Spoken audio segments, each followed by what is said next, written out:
about JFK's assassination, the 9/11 terrorist attack, and COVID-19.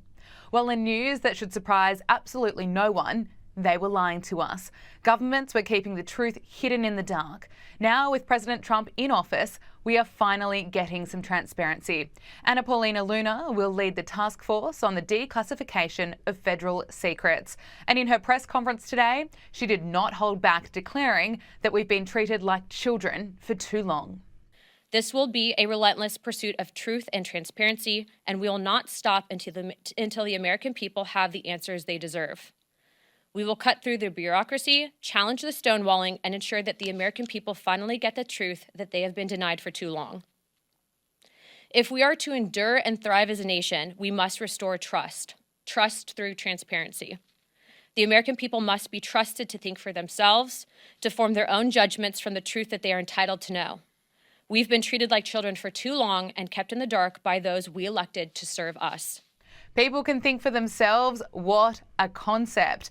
The truth has been covered up for far too long, and that is about to change. The investigations will look into the assassinations of JFK, RFK, and MLK.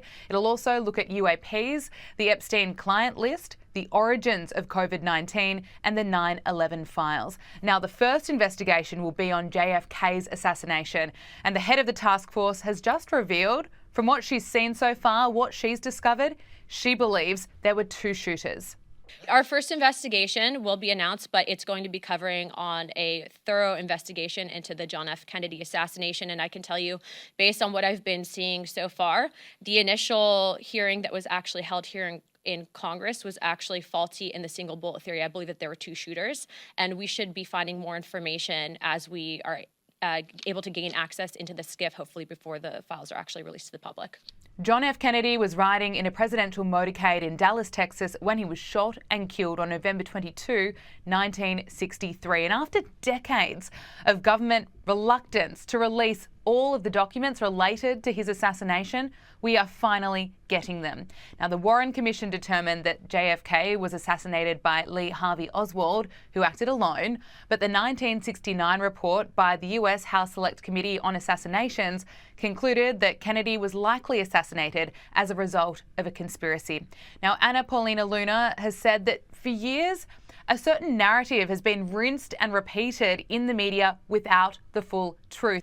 And she hopes that all the theories that have been flying around out there will be put to bed. There's been conflicting evidence, and I think that even the FBI at the time reported some anomalies in the initial autopsy at Bethesda, Maryland. All of those, though, seem to have been rinsed and repeated in the media to push a certain narrative that we don't agree with.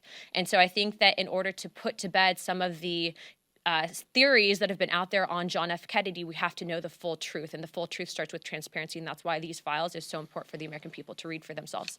Finally, it only took 61 years and a president as tough as Donald Trump for us to get here. This is what will be included in the task force, with the hearings expected to start next month.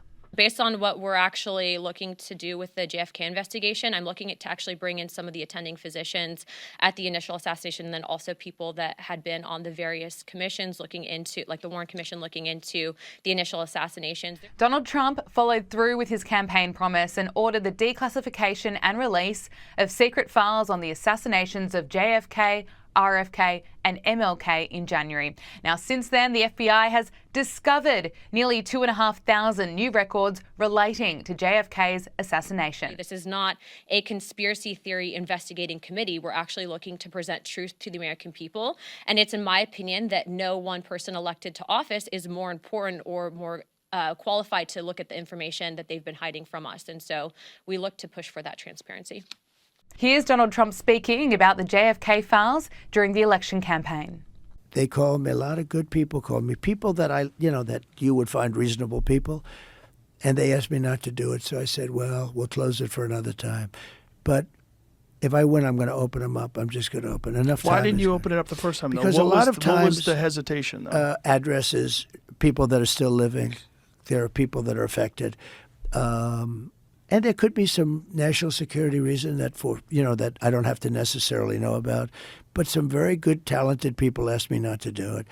I opened it up, and then they said, would it be possible for us to do that a different day. What? How much of it did you read into? I think it's going to be just fine to open it. Let me put it that way. I think it's fine. It's going to be time. It's a cleansing. It's really a cleansing. So I'm going to do it. I'm going to do it immediately, almost immediately upon entering office. And it's interesting, Trump has doubled down on his promise to release records related to former President JFK and RFK, as well as Martin Luther King Jr.'s assassinations. Here is Trump speaking about this. As a first step toward restoring transparency and accountability to government, we will also reverse the overclassification of government documents, and in the coming days, we are going to make public remaining records relating to the assassinations of President John F. Kennedy, his brother Robert Kennedy, as well as Dr. Martin Luther King Jr., and other topics of great public interest. It's all going to be released, Uncle Sam. It's just amazing to hear him speak about the transparency, and I think that's what really resonates with voters, with Americans. They want governments to be more transparent about what's going on, what's been done in the past. What can we expect from this? Well, I completely agree. Sunlight is the best disinfectant, and this should be a bipartisan issue. I think both sides of the aisle should be welcoming this. It seems quite fitting that he would announce something about MLK on MLK Day here in America. And one other figure who's bound to be intrigued by how things unfold is Robert F. Kennedy, his mooted health secretary. So I think we can expect a lot of interesting things here. But even if the government narrative about what happened with these assassinations turns out to be true, well, great, that reinforces their credibility, which they could really do with rebuilding at the moment. Otherwise, the public does have a right to know what's really gone on here. And I think that was the key part of that passage, is that Trump said this is a great topic of interest to the public. We deserve to know. The public has a right to know. And I think he's doing exactly the right thing. The final thing to note is that this really enforces this idea of Trump the outsider, who's really coming in to knock down the walls of the state and share with the public as much as they can and possibly know.